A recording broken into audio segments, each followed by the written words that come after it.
우리는 3년여 코로나 시대 동안 힘든 시기를 보냈습니다. 종식이 되었다 하지만 종식된 것과 마찬가지로 또 우리의 삶은 여전히 여러 상황으로 힘들고 어려운 삶을 살아갑니다. 현재 우리 사회를 바라보면서 여러 가지로 지칭하는 말들이 있습니다. 엔데믹 시대, 그리고 자녀들을 놓지 않아서 저출산 시대, 심지어 인구 절벽 시대, 그리고 개인주의와 이기주의 시대, 이런 많은 시대를 지칭하는 것들이 있습니다. 그런데 또 더 심각한 것은 우리나라 같은 경우는 고령화 사회로 접어들고 있습니다. 고령화 사회에서 이제 그게 증가해서 초고령화 사회로 접어드는 이런 시대 속에서 우리가 삶을 살아갑니다. 그렇다면 과연 이런 여러 상황 가운데 있는 시대 속에서 과연 우리 그리스도인들은 어떤 삶을 살아가야 될까요? 우리에게 주은 상황이 여러 가지 시대 속에 있습니다. 말로 표현하기가 너무나 많을 정도로 그런 어지럽고 혼란한 시대 속의 삶을 살아가는데 과연 이럴 때 그리스도인인 우리는 어떤 삶을 살아가야 되는가라는 질문을 늘 하게 되죠. 사람은 누구나 좋은 시절, 그리고 좋은 시절에 좋은 소식도 듣고 싶고 또 말할 때도 좋은 말만 하고 싶습니다. 그렇지 않습니까?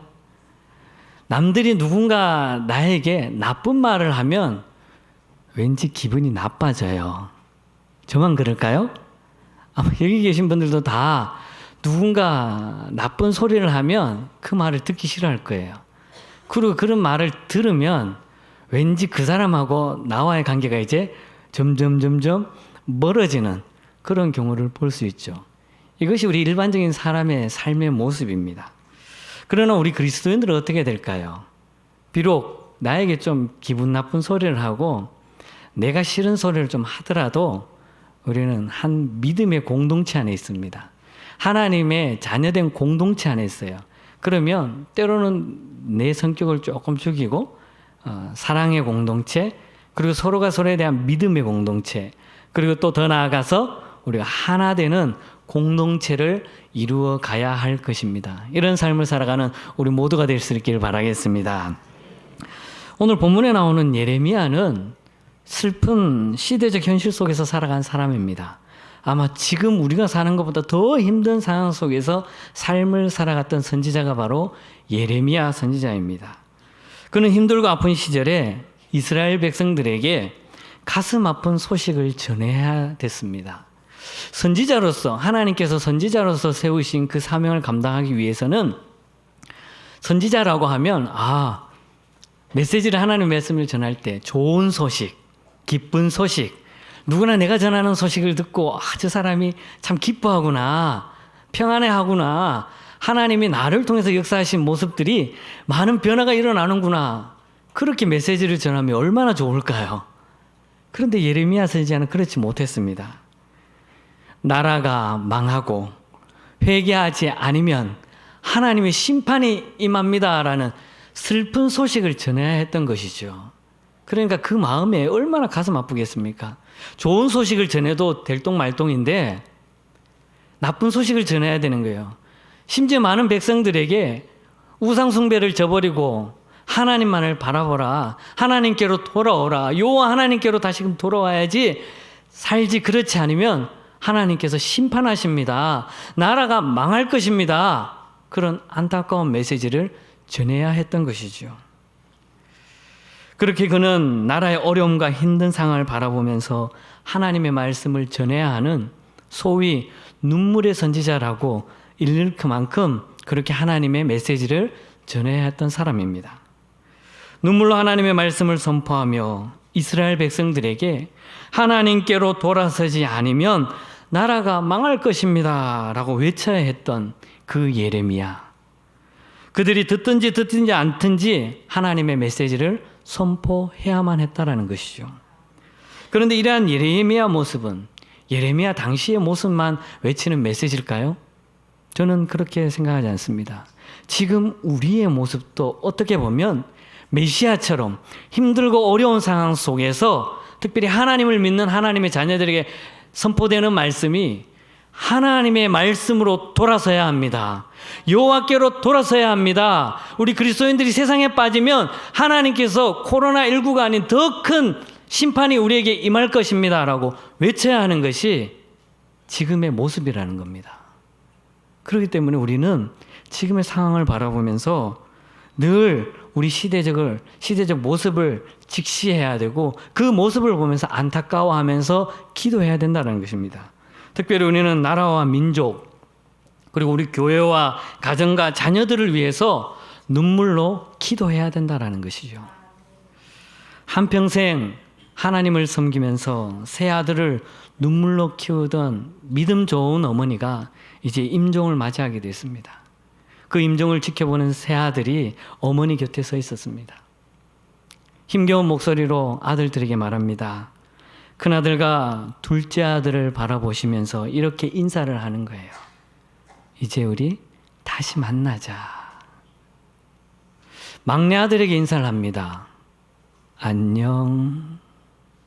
막내 아들이 볼 때 이상한 거예요. 왜 큰아들하고 큰형하고 둘째 형에게만 다시 만나자고 나는 왜 안녕이라고 했지? 엄마에게 묻게 됩니다.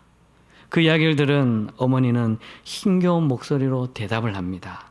막내야, 너희 큰형과 둘째 형은 엄마가 눈물로 기도한 대로 예수님을 구주로 영접했으니 천국에서 다시 만나자고 했다.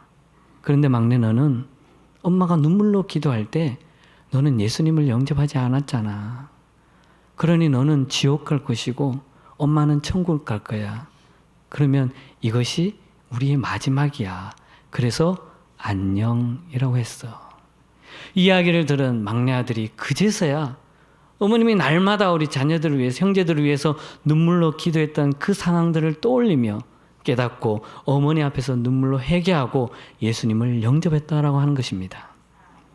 오늘 예레미야가 보여주는 이 나라와 민족, 동포들을 바라보면서 외치는 눈물, 그리고 그 한탄, 더 나아가 말씀과 사명의 물줄기, 선포되어지는 그 메시지는 결코 가볍게 우리에게 다가오는 것이 아닙니다.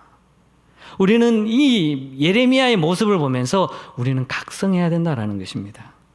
오늘 말씀은 분열된 이스라엘 남쪽 나라 유다의 마지막 모습이 본문의 배경으로 보여집니다.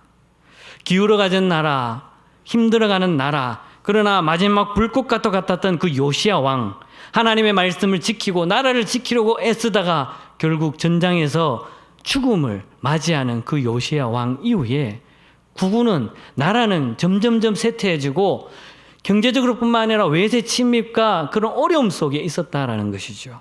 그럴 때 요아스, 요야김, 요야긴 그리고 시드기야 왕 이 네 명의 왕이 어떻게든 나라를 지켜보려고 애쓰는 가운데 있었습니다. 그 중에 오늘 본문의 말씀은 요야김 시대의 사건을 기록하고 있는 것입니다. 요야김 왕 4년에 하나님께서 예레미야에게 메시지를 전하는 거죠. 예레미야를 통해서 이스라엘 백성들에게 말씀을 선포해라 하는 것입니다. 예레미야는 그 말씀을 서기관 바룩을 통해서 두루마리에 적게 합니다. 두루마리에 적게 하고 그 적은 하나님의 말씀을 백성들에게 선포하라고 이야기합니다. 바룩이 성전에 들어가서 하나님의 말씀을 선포합니다.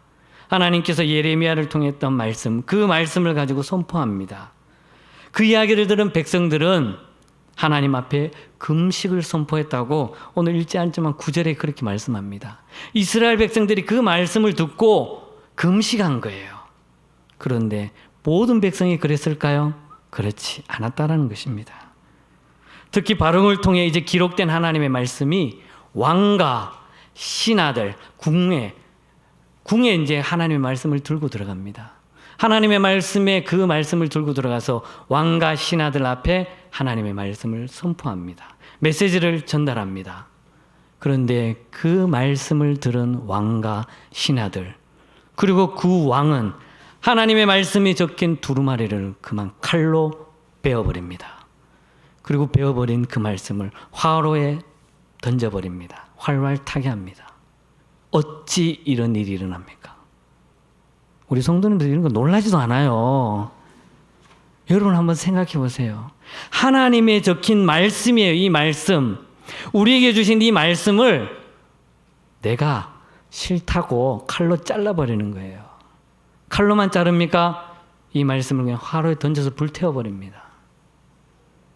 어떻게 이런 일이 일어날 수 있을까요? 왕과 신하들이 어떻게 이렇게 할 수 있을까요? 더욱이 우리가 눈여겨볼 것은 읽지 않았지만 우리 24절 말씀 한번 보겠습니다. 24절입니다. 함께 읽겠습니다.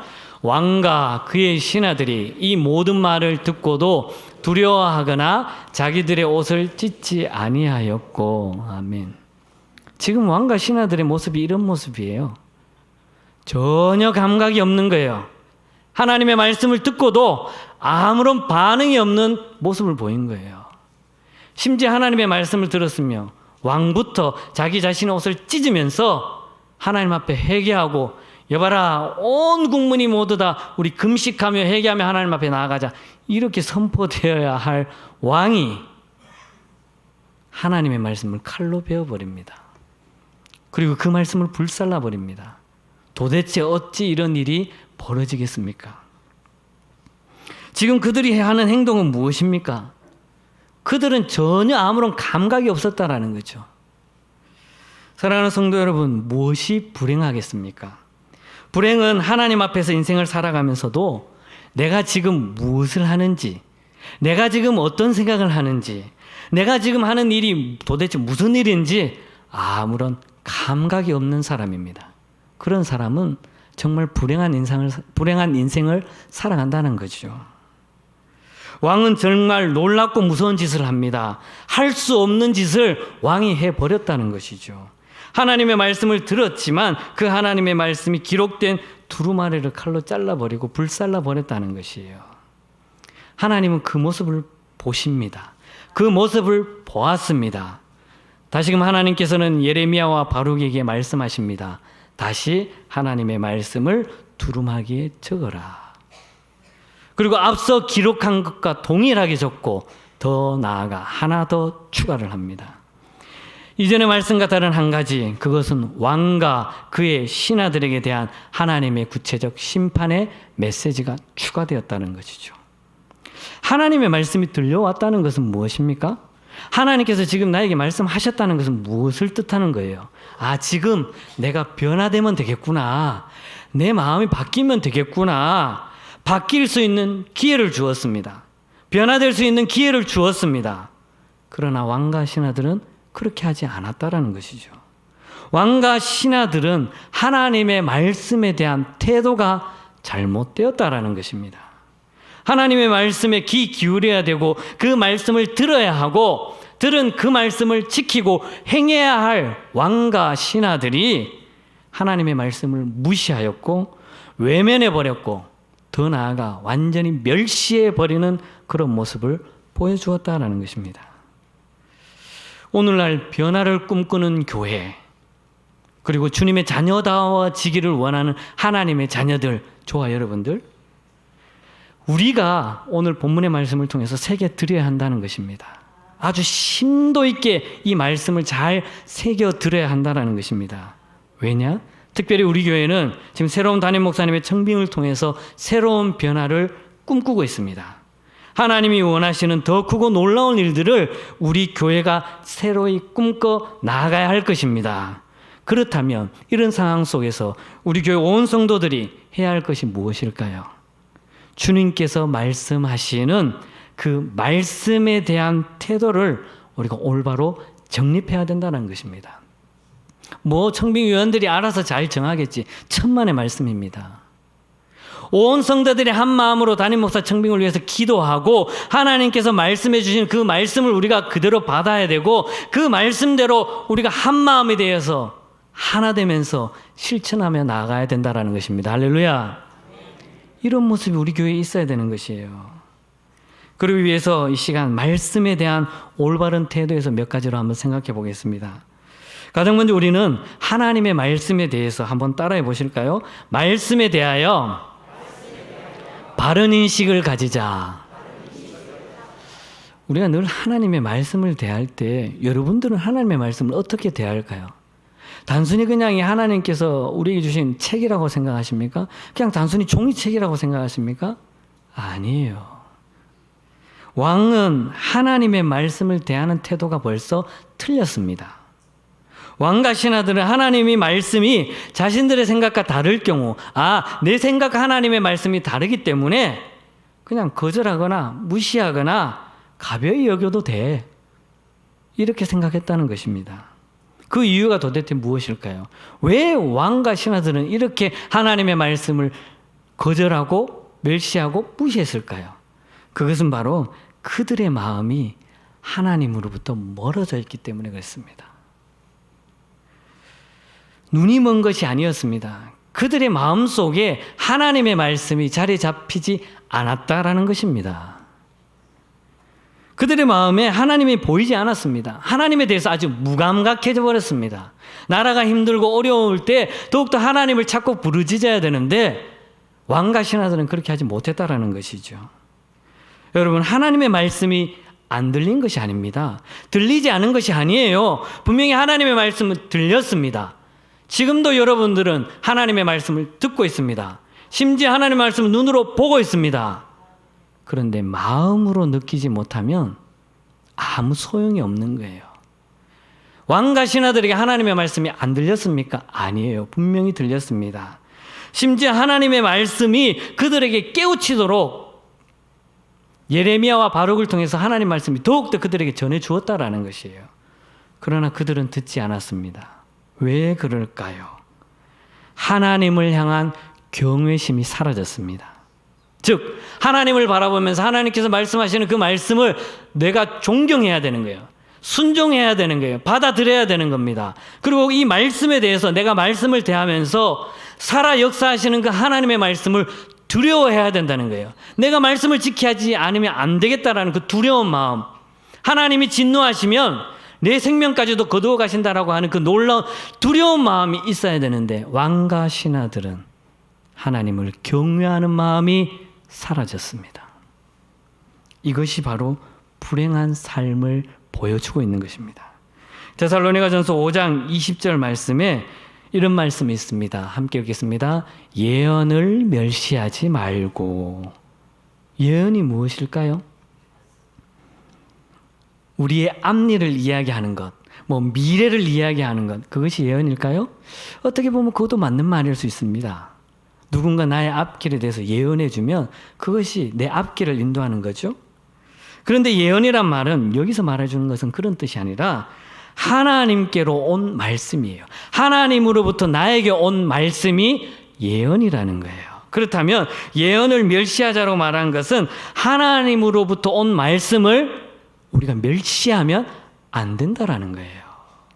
하나님의 말씀을 대하는 태도에 있어서 우리가 멸시하면 안 되는 그런 모습을 보여준다는 것이죠. 창세기 19장에 보면 우리가 잘 아는 이야기가 나옵니다. 롯의 사위들 이야기 나오죠. 소돔과 고모라가 하나님 앞에서 진멸당할 위기에 처합니다. 죄악이 극에 달하자 하나님께서는 그 소돔과 고모라를 멸하시기로 마음을 먹습니다. 그런데 그곳에 롯이 있습니다. 하나님을 바라보는 롯이 있어요. 아브라함의 조카 롯이 있는 거예요. 롯을 그냥 두면 그 하나님을 향한 그 한 사람마저도 그냥 죽음을 맞이하게 되는 거예요. 그래서 하나님의 진노가 임할 이 도시를 떠나라고 메시지를 롯에게 전달합니다. 그 이야기를 들은 롯은 자기 사랑하는 두 딸들과 이제 결혼할 사위들에게 가서 메시지를 전하죠. 하나님이 진노하면서 이제 이 성은 하나님이 심판이 임할 거야 라고 이야기를 하죠. 그런데 그들은 이렇게 보여주고 있습니다. 창세기 19장 14절입니다. 우리 함께 보겠습니다. 롯이 나가서 그 딸들과 결혼할 사위들에게 말하여 이르기를 여호와께서 이 성을 멸하실 터이니 너희는 일어나 이곳에서 떠나라 하되 그의 사위들은 농담으로 여겼더라. 이런 어처구니 없는 일이. 사위들은 하나님의 말씀을 어떻게 받아들입니까? 농담으로 여겼다라는 거죠. 하나님의 말씀을 농담으로 여기면 어떻게 됩니까? 결국 그 성과 함께 멸망하고 말게 됩니다.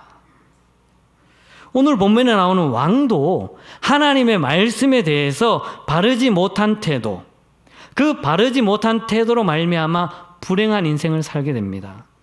왕만 그렇습니까? 자기 신하들도 그렇고 백성들도 그렇고 심지어 자기 후손들, 자기 자녀들도 불행한 삶을 살게 된다는 것이죠.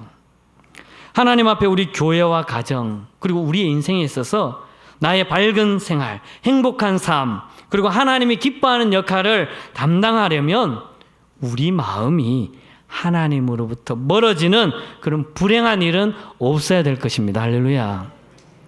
우리가 하나님께로 가까이 나가야 되는 거예요. 우리의 길을 열기 전에 그리고 눈을 열기 전에 먼저 우리의 마음을 활짝 열어야 한다는 것입니다.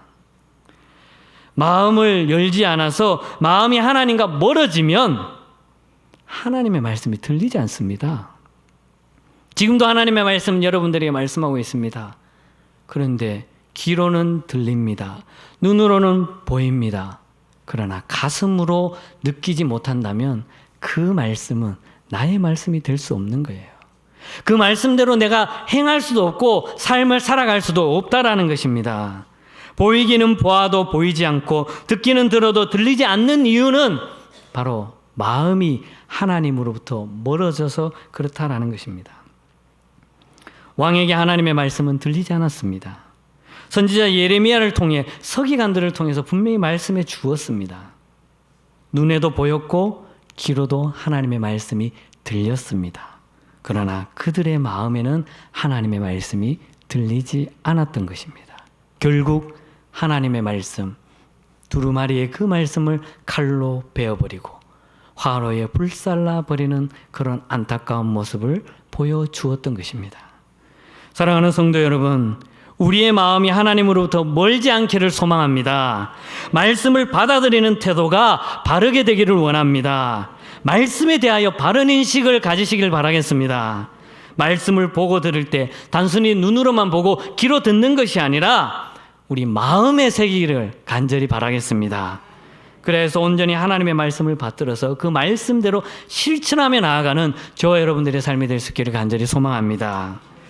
두 번째로 하나님의 말씀에 대한 우리 올바른 태도를 정립하기 위해서는 한번 따라하겠습니다. 책망의 말씀도 들어야 한다.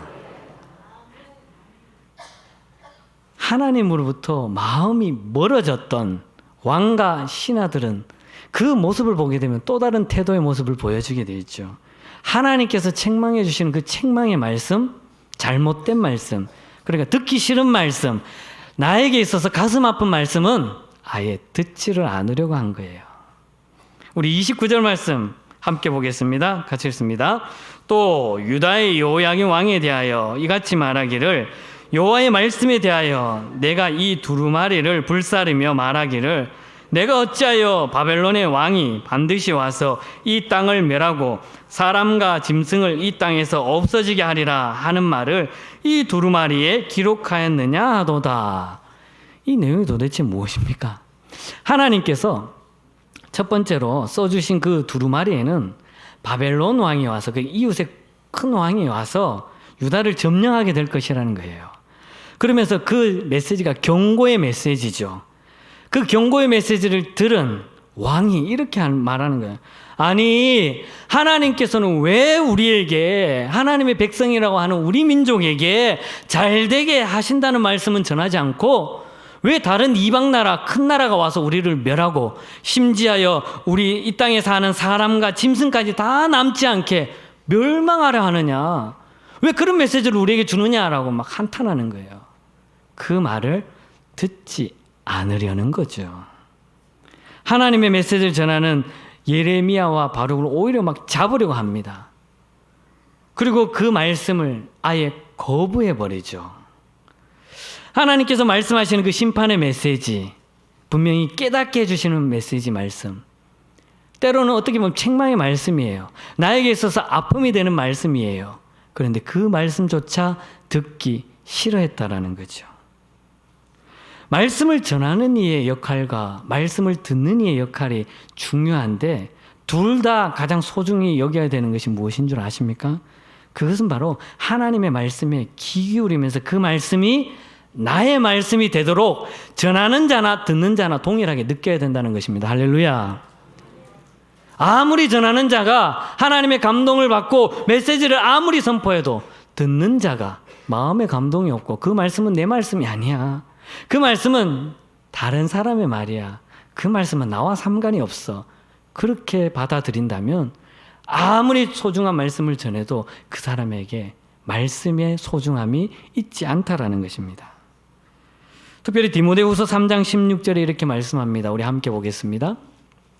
모든 성경은 하나님의 감동으로 된 것으로 교훈과 책망과 바르게 함과 의로 교육하기에 유익하니.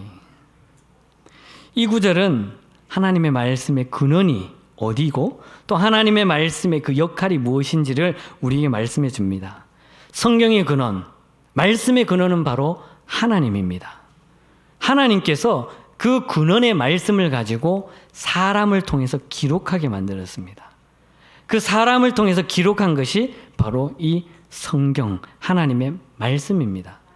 그런데 이 말씀을 단순히 사람의 책으로 보면 안 된다는 것이에요. 단순히 종이로만 보면 안 된다는 것이죠. 우리는 이 말씀을 볼 때 무엇으로 봐야 됩니까? 하나님께서 말씀해 주신 하나님의 말씀으로 받아들여야 된다는 것입니다. 할렐루야. 그런데 왕은 하나님께서 말씀해 주신 이 말씀을 하나님의 말씀으로 받아들이지 않았다라는 것입니다. 심지어 책망의 말씀, 나에게 있어서 가슴 아프게 되는 그 말씀은 아예 듣지를 않았다라는 거예요. 싫어했다라는 것입니다. 그러므로 말씀을 전하는 이도, 말씀을 듣는 이들도 하나님의 말씀에 귀 기울일 수 있기를 바라겠습니다. 책망의 말씀, 가슴 아픈 말씀도 우리는 들어야 합니다. 우리가 잘 아는 이스라엘의 두 번째 왕 다윗 왕도 잘 알지 않습니까? 다윗이 범죄했습니다. 음란한 짓을 했습니다. 살인까지 저질렀습니다. 아무런 죄책감이 없는 거예요.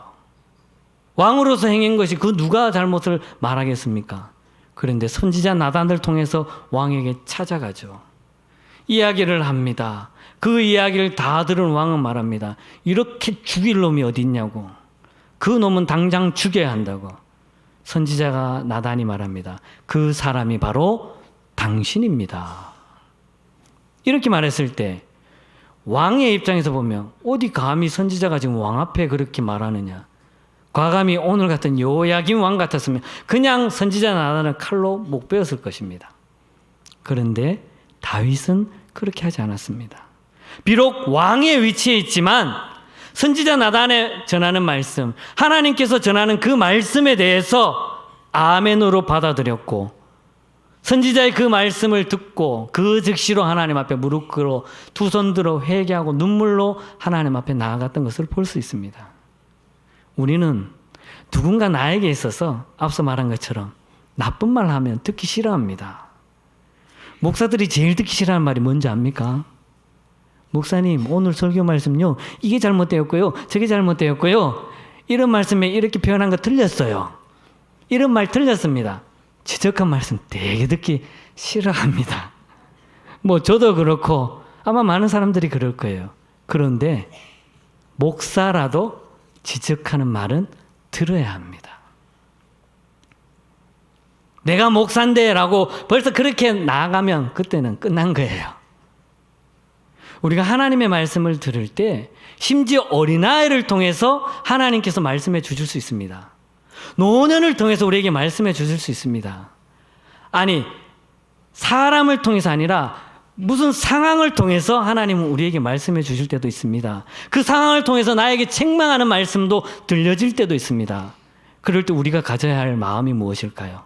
하나님의 말씀에 그대로 받아들여야 한다는 것입니다. 그때 만약에 그것을 거부하게 되면 그 인생은 불행한 삶으로 살아가게 된다는 것입니다. 잠언 1장 5절에서 6절 말씀 우리 함께 보겠습니다. 지혜 있는 자는 듣고 학식이 더할 것이요 명철한 자는 지략을 얻을 것이라. 잠언과 비유와 지혜 있는 자의 말과 그 오묘한 말을 깨달으리라. 아멘. 영국의 왕 제임스 1세, 그리고 우리가 잘 아는 킹 제임스 버전 성경을 만들었던 이 왕의 이야기인데요. 이 왕이 독실한 기독교 신자였습니다. 그래서 자기가 왕으로 있으면서 백성들이 죄를 범하는 그 죄에서 아주 엄격하게 다스렸습니다. 그런데 한 암스토롱이라는 하는 이 좀도둑이 그만 양을 훔쳐버립니다. 양을 훔쳐버렸는데 그 훔친 것으로 인해서 사형이 선고된 거예요. 얼마나 심하게 이 벌을 내렸으면 양을 훔쳤다고 사형을 내렸습니다. 그런데 이 암스토롱이는 곰곰이 생각합니다. 이제 그냥 나는 감옥에서 죽을 날만 기다리고 있는데 과연 어떻게 해야 될까라고 하면서 간수를 불러서 이야기합니다. 간수님, 이제 내가 곧 죽을 몸인데 성경책을 좀 구해 주십시오. 그리고 왕에게 내가 성경을 읽겠다고 좀 이야기해 주십시오라고 부탁을 했습니다. 이 이야기를 들은 왕이 말하는 거예요. 이 뭐 아주 기특한 죄인이네. 감옥에서 성경을 읽으려 한다고? 그래, 성경을 하나 주어라. 그리고 성경을 다 읽을 때까지 집행하지 마라라고 이제 왕이 어명을 내린 거예요. 그래서 이 암스트롱은 감옥에서 하나님의 말씀을 읽습니다. 그런데 6개월이 지나도 사형 집행이 되지 않습니다. 1년이 지나도 사형 집행이 되지 않는 거예요. 2년이 지나도 사형 집행이 되지 않습니다. 알고 보니까 하나님의 말씀을 이 암스토롱이 하루에 한 절만 읽고 묵상하는 거예요. 여기 얼마나 많은 절이 있습니까? 이 암스토롱이 깨를 낸 거죠. 그렇게 시간이 흘러서 제임스 1세 왕이 그를 석방합니다. 석방하면서 성경책을 주면서 집에 가서 성경책을 처음부터 다시 한번 천천히 읽으라고 말합니다. 암스트롱은 집에 와서 성경을 다시 읽습니다. 성경 말씀을 읽고 그 말씀의 변화를 받고 깨닫게 됩니다. 그래서 자기의 잘못을 뉘우치고 자기의 삶에 있어서 이제 봉사하는 삶을 살았다라고 하는 것입니다. 항상 지혜의 말씀에 대해서 귀를 기울이고 마음에 새기는 지혜로운 자는 말씀이 주는 교훈을 마음으로 받아들입니다. 그리고 그 마음으로 받아들이고 심지어 그 마음으로 받아들인 말씀이 나에게 책망하는 말씀, 내 가슴 아픈 말씀, 비록 다른 사람을 통해서 나를 지적하는 말씀이라도 그것을 순전히 따른다라는 것입니다. 오늘 말씀에 명철한 자는 모략을 얻을 것이라고 말합니다. 이 모략이란 말은 무엇이냐면 인생의 진로를 방향이 다른 길로 가는 그 방향을 바른 방향으로 인도해 가도록 길잡이 역할을 하는 것이 바로 모략인 것입니다. 그러니까 명철한 자는 그 모략을 얻게 된다는 것이죠. 하나님의 말씀을 대하면서 그 말씀에 대해서 명철한 자는 이것이 잘못되었고 이것이 나에게 있어서 안 된 말씀이구나, 잘못된 말씀이구나, 지적하고 책망의 말씀이구나 라고 할 때 그 말씀을 순전히 받아들이는 사람, 그 명철한 자는 모략을 얻는다라고 말씀하는 것입니다. 사랑하는 성도 여러분, 하나님의 말씀에 귀 기울이고 그 말씀에 순종할 수 있기를 바라겠습니다. 비록 나에게 있어서 가슴 아픈 말씀, 책망의 말씀이라도 그 말씀을 받아들이는 저와 여러분들이 될 수 있기를 바라겠습니다. 말씀에 대한 올바른 태도에 있어서 마지막으로 한번 따라하겠습니다. 말씀을 어기면 고통이 따른다. 우리가 하나님의 말씀을 지키는데 그 말씀을 제대로 따르지 않으면 고통이 우리에게 옵니다. 오늘 말씀 30절과 31절을 보게 되면 하나님의 말씀을 가볍게 여기고 그리고 책망의 말씀, 가슴 아파하는 그 말씀 듣기를 거절했던 왕과 신하들에 대한 심판의 메시지를 전하고 있는 것입니다. 우리 함께 읽겠습니다. 30절과 31절입니다. 그러므로 여호와께서 유다의 왕 요야김에 대하여 이와 같이 말씀하시니라. 그에게 다윗의 왕위에 앉을 자가 없게 될 것이요 그의 시체는 버림을 당하여 낮에는 더위 밤에는 추위를 당하리라. 또 내가 그와 그의 자손과 신하들을 그들의 죄악으로 말미암아 벌할 것이라. 내가 일찍이 그들과 예루살렘 주민과 유다 사람에게 그 모든 재난을 내리리라 선포하였으나 그들이 듣지 아니하였느니라. 아멘. 이 말씀이 바로 왕에게뿐만 아니라 신하들에게도 임하는 것이에요. 왕의 최후가 어떻게 될까요? 하나님의 말씀을 대수롭지 않게 여겼던 왕, 하나님의 말씀을 칼로 베어버리고 불살라버렸던 그 왕의 최후의 모습이 어떨까요? 오늘 말씀은 최후의 모습까지도 보여주는 것이에요. 다윗의 왕위에 앉을 자가 없게 된다 그랬습니다. 비록 자기는 다윗의 왕위로서 왕에 앉았지만 자기 아들 요야긴 왕은 왕으로 자기 후대에 앉았지만 3개월밖에 왕위를 못합니다. 그리고는 죽어버립니다. 그리고는 그 다음 왕은 자기 다윗의 왕위가 아니에요. 그리고 바벨론으로 포로로 끌려가고 70년의 포로 생활이 다 끝나고 돌아왔을 때 다시금 하나님께서 왕을 세웠을 때 다윗 왕조의 왕이 이어지지 않았다라는 것입니다. 왜? 여호야김 왕이 하나님의 말씀을 제대로 안 들었기 때문에, 말씀을 외면해 버렸기 때문에 그의 다윗의 왕조가 끊겨버렸다는 것입니다. 그리고 그의 마지막 죽음은 어떻게 됩니까? 시체는 오늘 말씀해 보니까 버림을 당하였다는 겁니다. 왕이 죽으면 온 국민이 슬퍼하고 왕의 무덤은 엄청나게 크게 만들고 막 모든 사람들이 이렇게 기념하지 않습니까? 그러나 이 여호야긴 왕은 그렇지 못했습니다. 버림을 받았다 그랬습니다. 그리고 낮에는 더위를 맞이고 밤에는 추위를 당했다라는 것입니다.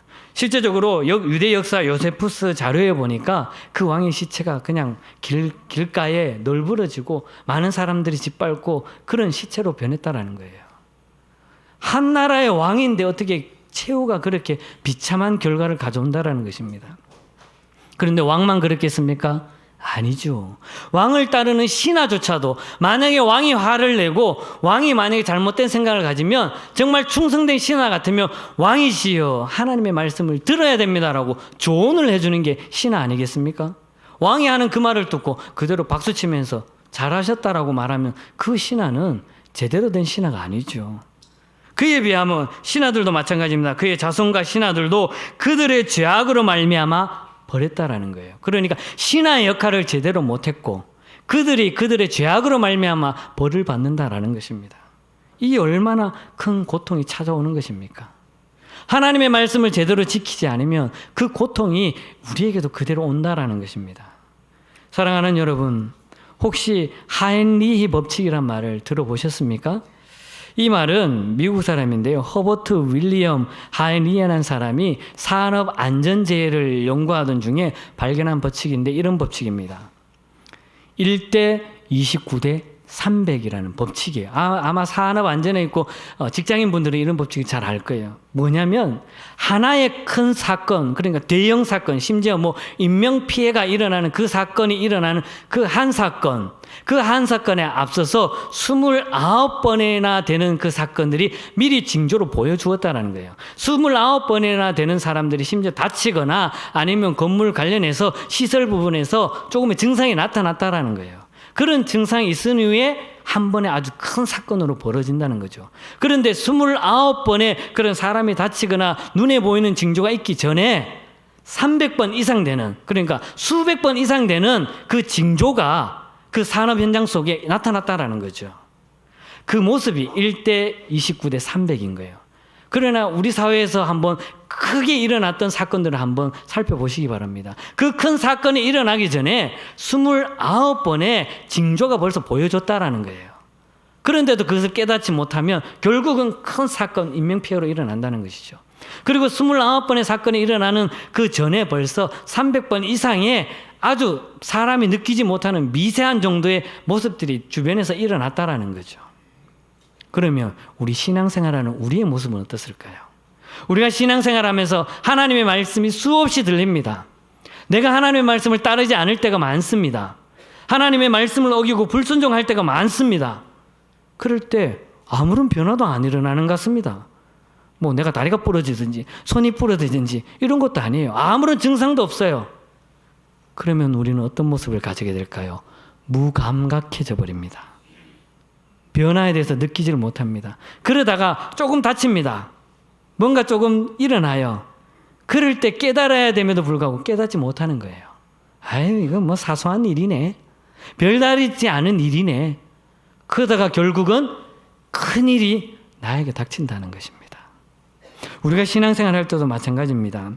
하나님께서는 우리 주변을 통해서 수없이 지금도 우리에게 말씀하고 있습니다. 사람을 통해서뿐만 아니라 주변의 상황을 통해서도 나에게 말씀해 주고 있습니다. 그러나 그 말씀을 내가 듣지 않으면 나에게 더 큰 고통이 다가온다라는 것입니다.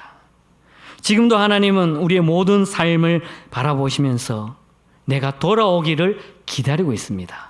참고 인내하고 기다린다는 것입니다. 그러면서 그 사이사이에 많은 사람들이나 상황을 통해서 나를 깨닫게 해주신다라는 것입니다. 그런데 그것을 우리가 깨닫지 못하면 우리에게는 더 큰 고통이 다가온다라는 것입니다.